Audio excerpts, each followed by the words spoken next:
กราบทักทายสบายดีเนาะแล้วก็สวัสดีพ่อแม่พี่น้องทั้งฝั่งลาวแล้วก็ฝั่งไทยแล้วก็อยู่ต่างประเทศน้ำพี่น้องมื้อนี้บ่ร้อยสิพาพี่พาน้องเฮาไปเอาต้นกล้วยพี่น้องเนาะเอาต้นกล้วยมาเฮ็ดกระทงพี่น้องเพราะว่ามื้อนี้เป็นวันพระใหญ่เนาะหรือว่าวันสิ้นเพ็งของเดือน10ลาวแล้วบ่ร้อยสิเอาต้นกล้วยมาเฮ็ดกระทงตอนแรงๆสิมีงานลอยกระทงพร้อมพี่น้องเนาะว่าในการเฮ็ดกระทงนั่นว่ามันสิเป็นจังใดพี่น้องก็ติดตามไปเบิ่งเนาะแล้วก็ไปชมนำกันไปพี่น้องไปเอาต้นกล้วยอยู่พุ่นละอยู่สวนบ่ลอยเนาะไปเอาพวกกล้วยนำกันทุกคนเนาะมื้อนี้กะบ่ลอยบ่ได้ไปใช้มาใส่พี่น้องอยู่ให้อยู่นาคือเก่า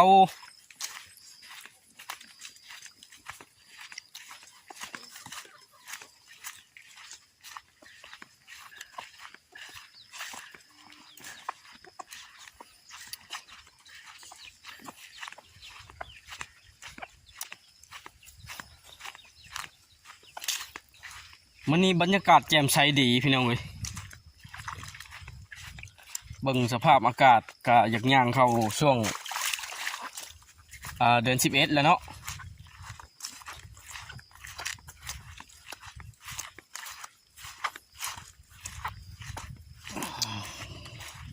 สำหรับบรรยากาศโอเคพี่น้องเอ้ยมื้อนี้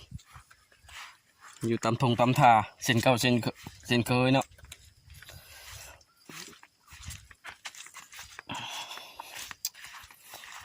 คันบ่ได้ติดธุระแนวใดก็อยู่ตามให้หัวให้ไปนานี่แหละบ่รอก็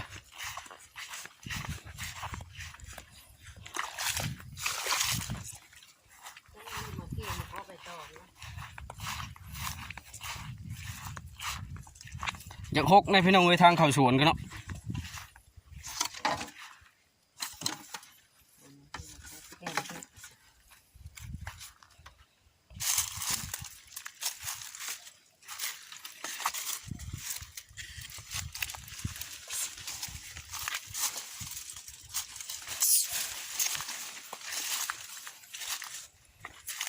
ปลูกหลายปีแล้วทุกคนเลย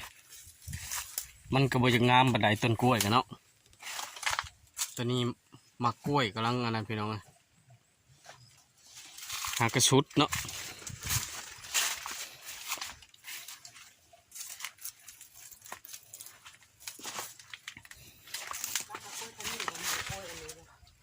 ตัวใดมันงามก็เอาไปเลย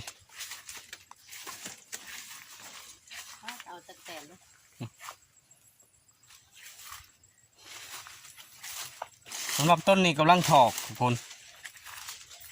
สวนนี่บ่ร้อยเห็ดมาได้ประมาณ6 ปี7 ปีเลยพี่น้องเนาะจะเข้า10 กว่าปีแล้ว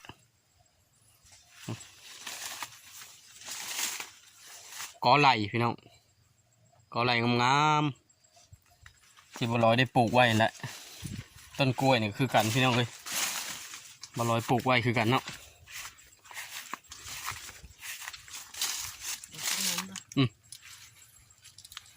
เนี่ย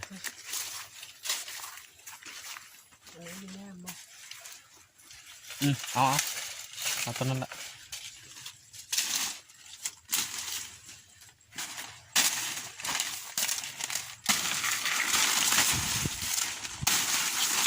นี่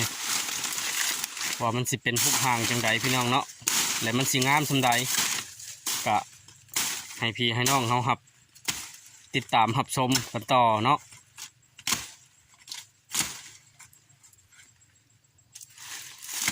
ให้ย้อนบ่ยิงตาม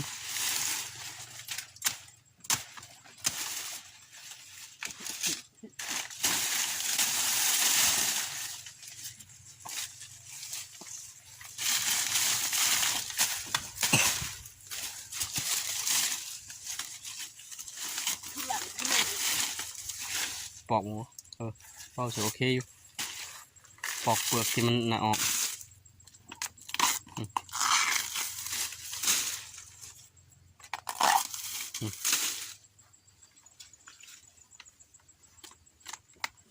เป็นไงบีออกอีกหรือเปล่า โอ้มันมีติ่ง บ่เป็นเอาไม้เอาไม้เอาไม้มาโอ้ยบ่ได้ผลพี่น้องเอ้ยเพราะว่าต้นกล้วยตัวนี้มันจะติดเสื้อไงเอาตัวไม้มันมีต้นกล้วยแบบนั้นน้ำลายต้นน่ะก็จะเป็นนั่นเนาะบักเบิ่งบ่บักมันจะเป็นพยาธิหลายต้นกล้วยกันเนาะ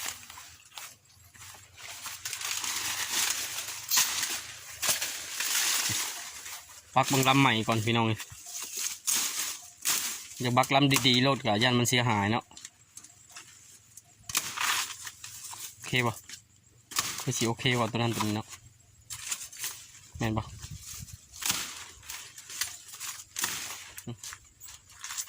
ก็ดำเฮ้ยบ่ผ่านเบิ่งคันนี้ถูกปะบ่ผ่านพี่น้องเลยเอาตัวไม้นี่ตัวนี้เขาเอิ้นว่ากล้วยตานีพี่น้องบางคนก็เอิ้นว่ากล้วยทานีเนาะแต่ผู้ลังคนก็เอิ้นว่ากล้วยทานีบางคนก็เอิ้นกล้วยตานีรับนี่เลยนี่ตัวมันง่ายนิดเดียวเองนี่โอ้โหมือกล้องเซตบัน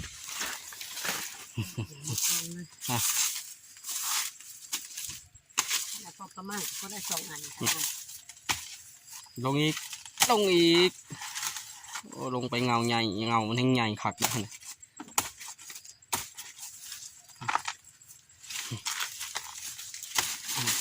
เอ็กโครแสดงว่าโอเคพี่น้องเลยพานตัวนี้เนาะนี่ง่ายหลายมันกันนะใบตองเอ็กโครเอาไว้ให้ก่อนหลังจากตัดลำกล้วยได้ก็เอาใบตองนำพี่น้องเลยเนาะใบตองนี่เพราะว่าสิได้ยิบตกแต่งประดับเนาะมันก็ต้องเอาใบของมันเนาะเอาไปประดับพี่น้องเลยหน่อไม้มีบอกมีนี่ก็คือเรียบร้อยทุกคนเนาะไปเมื่อเถียงครับเพื่อนบ้านี้หลังจากตัดมาจากกกจากกอมอะไรพี่น้องเลยมาหอดพี่ก็พากันมาหั่นพี่น้องเนาะกำลังหั่นอยู่เดี๋ยวนี้แม่บุญมีกำลังหั่นแปลงให้มันเพียงทุกคนเนาะเพราะว่าน้ำหนักมันก็จังเสมอกันเนาะคำมันบ่เพียงคำมันบ่ตรงนี่กับน้ำหนักมันก็บ่เสมอเด้ทุกคนเนาะ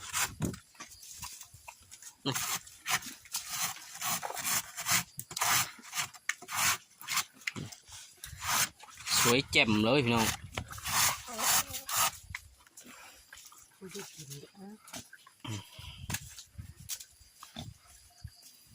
งามปะไม่ได้ตัดคือเลยคือแปลง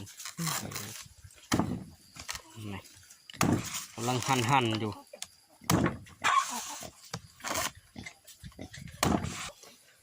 หลังจากตัดเรียบร้อยพี่น้องก็มาลองก่อนเนาะลองกับ่ได้ลองอยู่หนองเลยทุกคนเนาะเอามาลองอยู่คุที่เราตักน้ำใส่นี่ก็ได้ทุกคนเนาะลองเรียบร้อยน้ำน้อยบ่น้ำน้อยพอหรอเอาอีกกันได้เอาลองไหมพี่น้องเลยเบิ่งน้ำกันเนาะว่ามันสิเที่ยงหรือมันบ่เที่ยงมันสิเงียงข้างหรือว่าบ่เงียงข้างก็เบิ่งน้ำกันโอเคเลยเป็นแม่มันมีว่าโอเคแล้วว่าผ่านโอเคก็คือว่าผ่านเนาะพี่น้องตัวนี้คิดว่านักข้างหน่อยหนึ่งทุกคนเนาะบ่เป็นยังพี่น้องเขาก็เกียนออกไปน้ำเนาะซื้อว่ามันนักข้างใดเขาเกียนออกข้างนั่น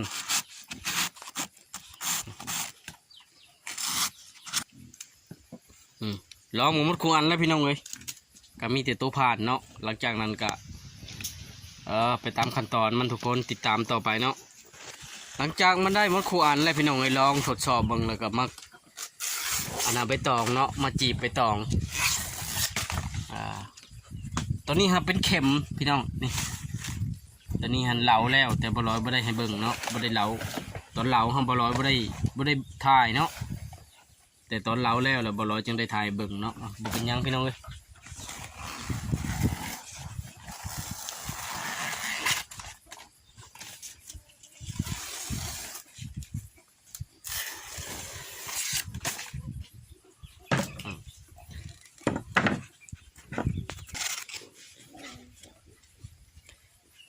หลังจากนั้นก็มาจีกใบตองให้มันซ้ำกันทุกคนเนาะ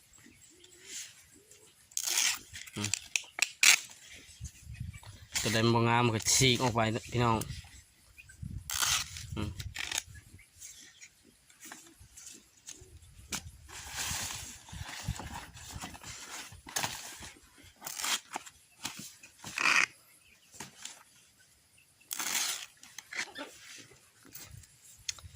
หลังจากจีกได้ยังได้พี่น้องแล้วก็มาจีบใส่กันเนาะแล้วก็ตัดพี่น้องนี่ตัดด้วยกรรไกรหรือว่ามีตัดเนาะ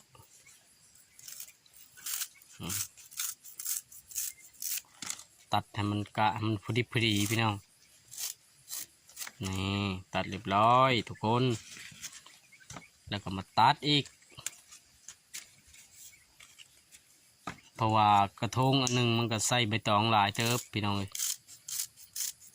นี่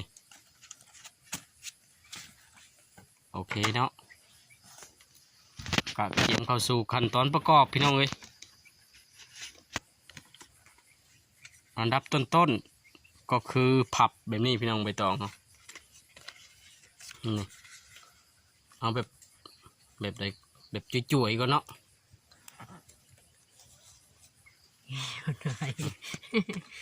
วันฟ้าได้หลังจากนั้นก็มันหนีบไว้พี่น้องเลยบอลนีบมาตะไทยนี่มาแปะชนีหลังจากนั้นก็เอาน้ำมาปักลงไปใส่อุปกรณ์เคาะลงไปพี่น้องเลยนี่ลวงเคาะนิ้วมือผู้เจ้าลงไปนำบ่เป็นยังพี่น้องเล็กตะปูนี่ก็เฮ็ดด้วยตัวเองพี่น้องเลยเนาะนี่เล็กตะปูผลิตด้วยตัวเองแบบใส่ทึ่นหน่อยพี่น้องเลยก็คือตัวนี้เนาะตะปูทึ่นน้อยๆตอกได้แต่เนื้ออ่อนไม่เนื้ออ่อนนะพี่น้องเลยจากนั้นก็พับอีกพี่น้องทับแล้วก็แปะอีกความถี่ความห่างก็แล้วแต่ใจหมักเนาะ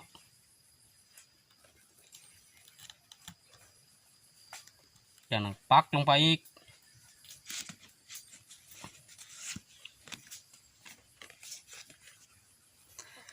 หลังจากติดอ้อมคางมันเรียบร้อยพี่น้องเลยก็มาใส่ทั้งด้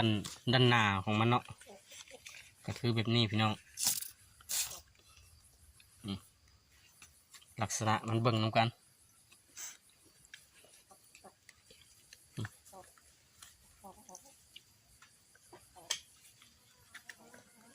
เอาหมดบ่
ใหญ่อยู่บ่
ตัวนี้เป็นแผ่นปูมันทุกคนเนาะ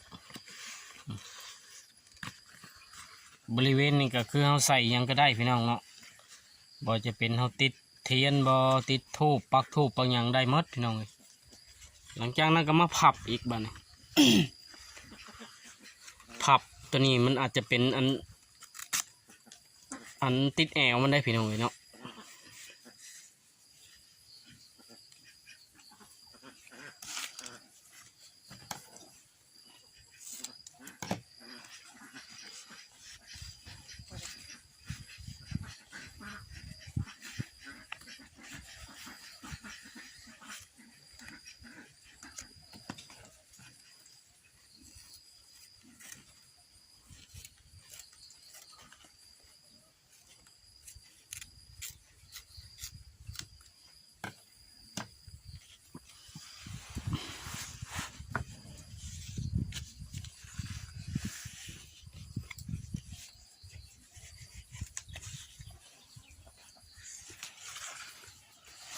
หลังจากนั้นเราก็มาติดแอวมันทุกคนเนาะ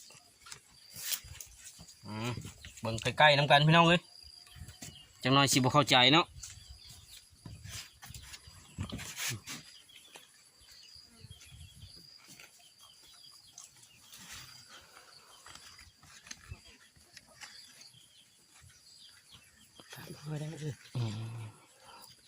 ซอยสร้างก่อนพี่น้อง เอาบ่ถึง ซอยสร้างสักนิดก่อนถึงกูหลายเนาะ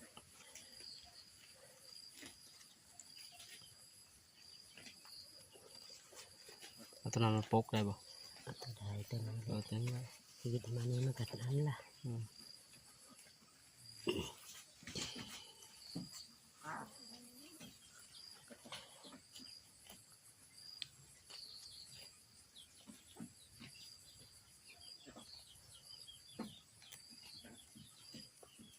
เอาน้ำปักลงไปพี่น้องกามันพอดีเนาะนี่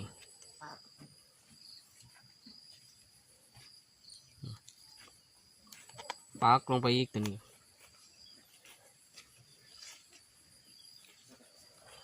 อะไรบดึงขึ้นอีกบ่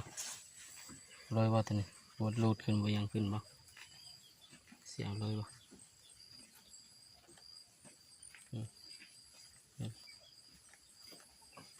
แต่ละข้างเลย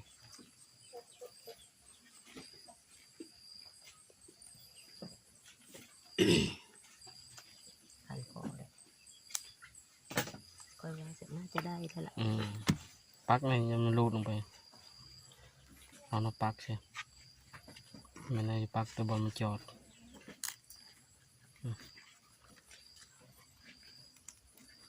เอาน้ำปักเข้าไปอีกอันนึง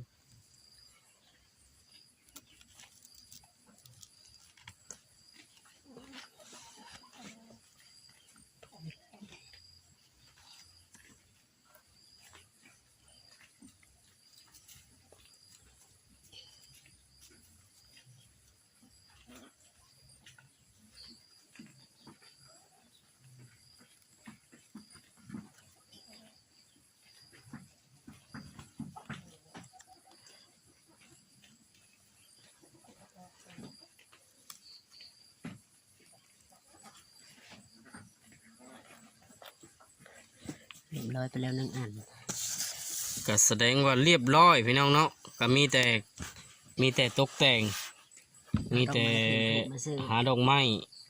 แล้วก็ปักธูปหรือว่าติดเทียนก็ได้พี่น้องเนาะถึงเวลาลงไปลอยแล้วเนาะสำหรับรูปห่างของหน้าตาของกระทงก็สำเร็จไปแล้ว1 อันทุกคนเนาะก็สิอยู่ในประมาณนี้ถ้าบ่มั่นใจบ่ร้อยสิพาไปทดสอบพี่น้องเนาะไปเบิ่งน้องกันพี่น้องไปทดสอบก่อนเนาะก่อนอื่นหลังจากเห็ดสำเร็จเสร็จสิ้นแล้ว1 อันพี่น้องบ่ร้อยก็สิมาพิสูจน์เนาะและให้พี่ให้น้องเขามาเบิ่งน้องกันพี่น้องเนาะว่ามันสิเป็นยังไงทดสอบเฉยๆพี่น้องตัวนี้เนาะแต่บ่ทันได้เอาจริงเลยพี่น้องก็แสดงว่าโอเคพี่น้องเนาะเรียบร้อยไปแล้ว1 อันทุกคนเลยสำหรับกระทงบ้านๆเฮาตอนค่ำคืนหรือว่าแรงๆของมื้อนี้ก็มีงานลอยกระทงพี่น้องอยู่ที่บ้านเฮาเนาะเรียบร้อยแล้ว1 อันทุกคนหลังจากแล้วไปแล้ว1 อันพี่น้องมาสืบต่ออันที่2เนาะว่ามาเบิ่งนำกันมันสิมีสีสันแบบใดพี่น้องแม่บุญมีก็มีไอเดียใหม่ขึ้นมาใหม่อีกเนาะเพิ่นว่าบ่ให้เฮ็ดคือกันเพิ่นว่าเฮ็ดเป็นคนละแบบนะติดตามรับชมกันต่อทุกคนไอเดียตัวที่2พี่น้องมาเบิ่งนำกันเนาะว่ามันสิงามส่ำใดว่ามันสิเด่นส่ำใดพี่น้องระหว่างอันตัวที่1กับอันที่2ตัวใดโอเคกว่าก็คอมเมนต์มาหาบ่ลอยเด้อ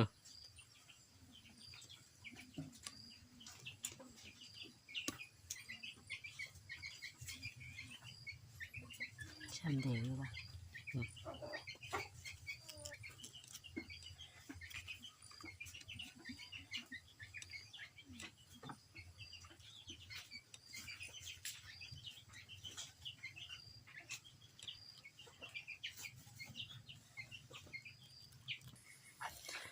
ติดตามกันต่อพี่น้องเนาะไอเดียใหม่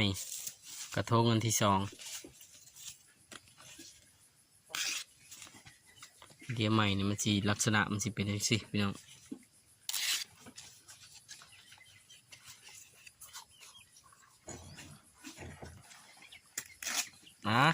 หน้าตามันตัวที่2พี่น้องเนาะก็ออกมาเป็นแบบนี้พี่น้องแต่บ่ทันได้สำเร็จพี่น้องตัวที่2นี่เนาะแต่มันสิออกหน้าตามันออกมาสิออกประมาณนี้แล้วก็ยังเขียนแอวมันได้พี่น้องเราติดตามชมอีกกันต่อเนาะหลังจากนั้นก็มาเขียนแอวมันพี่น้องเนาะตัวนี้เนาะโอ้ผักตัวนี้เนาะ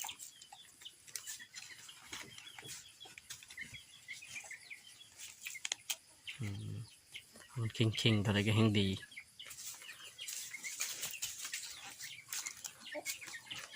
เอาสุดเลยบ่ดึงขึ้นมันจับ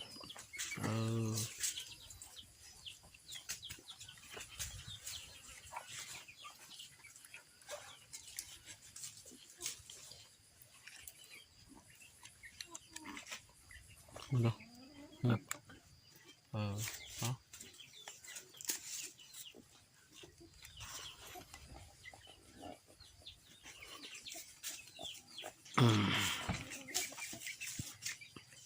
อีกใหม่กันนะ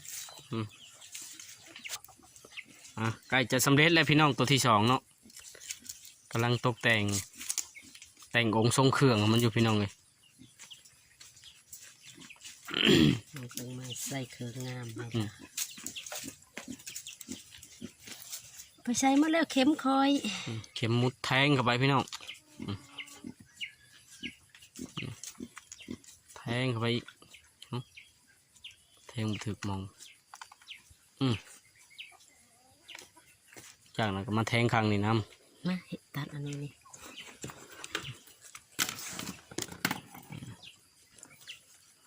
จากนั้นเราก็มาตัดออกไปพี่น้อง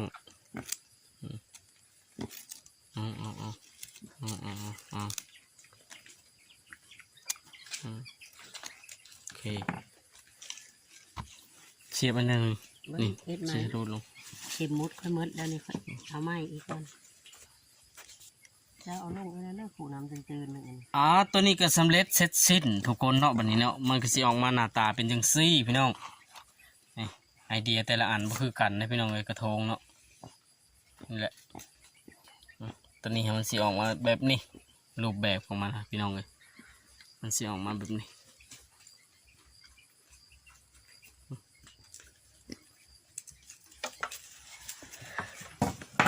เด็ดแล้วไอ้ส่งไปแล้วนั่งไปนั่งไป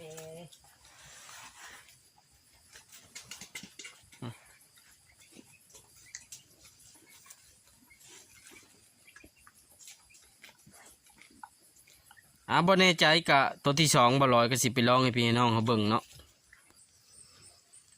กระทงตัวที่สองก็คือว่าเรียบร้อยพี่น้องเนาะก็ได้มาพิสูจน์มาลองให้พี่น้องเขาเบิ่งเรียบร้อยเนาะว่าโอเคพี่น้องนี่